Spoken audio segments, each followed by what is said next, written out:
Good morning and welcome to you all in the online class of DAV Alok Public School. I am RK sir, your SST teacher. So in this class we will discuss a new chapter, that is the judiciary. We have already completed chapter 4. Till chapter 4 we have completed. So now we will discuss the new chapter, the judiciary. So this is my number.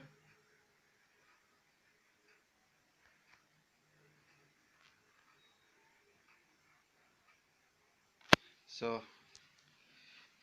the judiciary system of India. In this chapter we will study about the importance of judiciary, Supreme Court, Lok Adalat, need for an independent judiciary, the High Court, function of the judiciary, and subordinate court. These things we will discuss it in this chapter. So you see, let's start it. India is a federal system of government. India क्या है? Federal system of government. That means what? Power is divided between the central and the state government. Federal का मतलब ये, लेकिन इसका judiciary system जो है वह इंटीग्रेटेड है. It has have a single judiciary system all over India. इसका जुडिशरी सिस्टम है, न्यायालय व्यवस्था जो है वह एक है पूरा भारतवर्ष में. Judiciary administer justice. जुडिशरी का काम क्या है? जस्टिस देना, ठीक है, न्याय करना judiciary.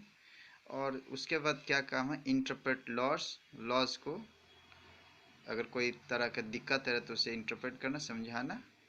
Protect the natural rights of the citizen.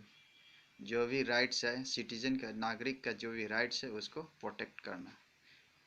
And looks into the union in state laws. Union का और स्टेट लॉज का भी देखना. Through a hierarchy of a court. और इसका जो कोर्ट जो है किस तरह से, hierarchy of a court. Hierarchy मतलब निचली अदालत से लेके उचली अदालत तक ले. The Supreme Court is at the top of the hierarchy. तो सुप्रीम कोर्ट सबसे ऊंचा कोर्ट है, हाईएस्ट कोर्ट है ऑल ओवर इंडिया में. एक कोर्ट है सुप्रीम कोर्ट. और उसका स्टेट में, राज्य में होता है हाई कोर्ट. या सुप्रीम कोर्ट के नीचे जो कोर्ट है उसे हाई कोर्ट कहा जाता है. और हाई कोर्ट कहाँ पे है? हर एक राज्य में है.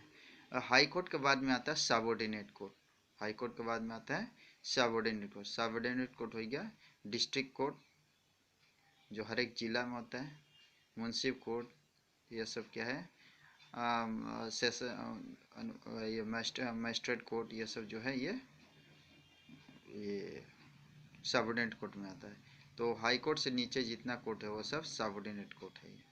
तो this is all about today. Tomorrow we will discuss about the importance of judiciary.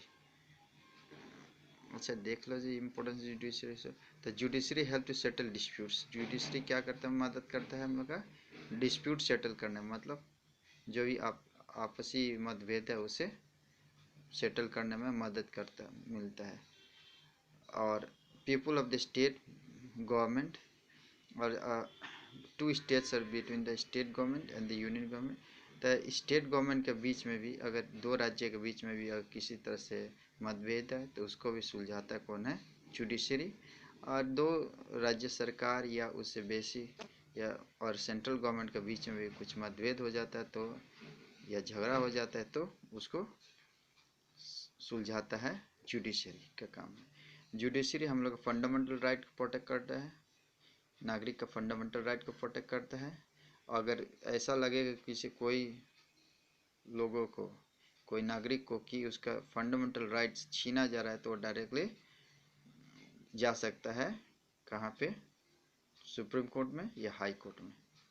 The Supreme Court is the final interpreter of our constitution. The Supreme Court जो भी डिसीजन देगा उसको सभी को मानना पड़ेगा. सुप्रीम कोर्ट जो भी डिसीजन देगा उसको मानना पड़ेगा. तो ये है, दिस इज द. इसके बाद it also empowered to declare law null and void. अगर ऐसा कुछ कानून जो बनाए राज्य सरकार या न्यायालय, राज्य सरकार या पार्लियामेंट जो कि हमारे संविधान के विरुद्ध है तो वैसे कानून को वो नल एंड वॉइड डिक्लेयर करेगा. और which goes against the principle and ideals of our constitution. इसके बाद देखो need for an independent judiciary. Independent judiciary में क्या है, किस लिए हम लोग को जरूरी है?